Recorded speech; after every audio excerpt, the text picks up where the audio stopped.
네, 아는 기자 아자 법조팀 손인혜 기자와 이야기를 좀 나눠보겠습니다. 어제만 해도요, 이 법원 기류는 그래도 판사가 글을 삭제했으니까 큰 문제는 없다 이런 기류였는데 좀 바뀐 것 같습니다. 네, 정치권에서 박병국 판사 학생 때 글을 문제 삼자 그동안 법원은 임용 전에 쓴 글이라며 일축해왔습니다. 게시글 작성 시기를 고려하면 판사의 가치관을 평가할 수 없다는 겁니다. 그런데 어제 채널A가 현직 신분으로 쓴 글을 보도하자 태도가 바뀌었습니다.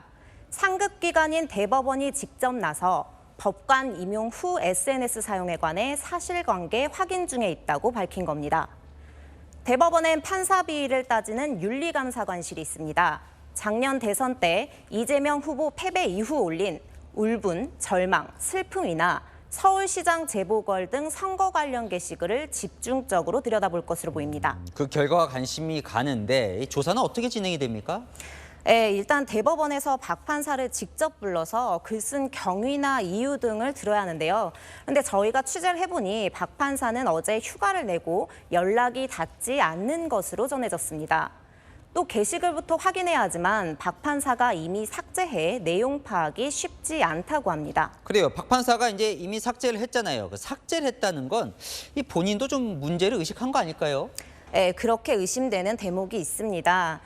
수원지법에 있던 박 판사는 지난 2월에 서울중앙지법으로 인사가 나 형사단독 재판부를 맡게 됩니다.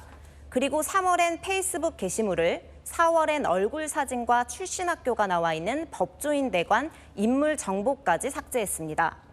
서울중앙지법엔 정치인 사건을 포함해 중요 사건이 많은 만큼 SNS 게시물이 문제될 거라고 예상했던 걸로 보입니다. 자, 과거에 비슷한 사례가 있었다던데 그때는 어떻게 결론이 났을까요? 네, 2015년에 수원지법의 한 부장판사에 대해 징계 절차가 착수된 적이 있습니다.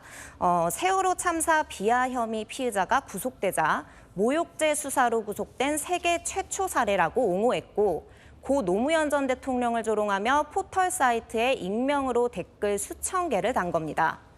하지만 이 부장판사는 곧바로 사직해 징계는 피했습니다. 자, 이제 법원이 어떤 결정을 내릴지가 관심인데 내부 분위기는 좀 어떻습니까? 그냥 넘어갈 사안은 아니라는 의견이 지배적입니다. 한 고등법원 판사는 품위를 훼손한 사유로 징계하긴 어려울 것 같다면서도 불공정 문제 제기는 가능하다고 말했습니다. 다른 현직 부장판사는 재임용이 어려워 보인다며 이런 판사에게 형사단독 재판을 맡긴 자체가 잘못이라고 평가하기도 했습니다. 또 박 판사 스스로 정치인 재판을 회피했어야 했다는 반응도 있었습니다. 판사 개인의 정치 성향을 넘어 재판 공정성 문제로 확대되고 있어 한동안 논란은 이어질 것으로 보입니다. 네, 잘 들었습니다. 아는 기자 손인혜 기자와 살펴봤습니다.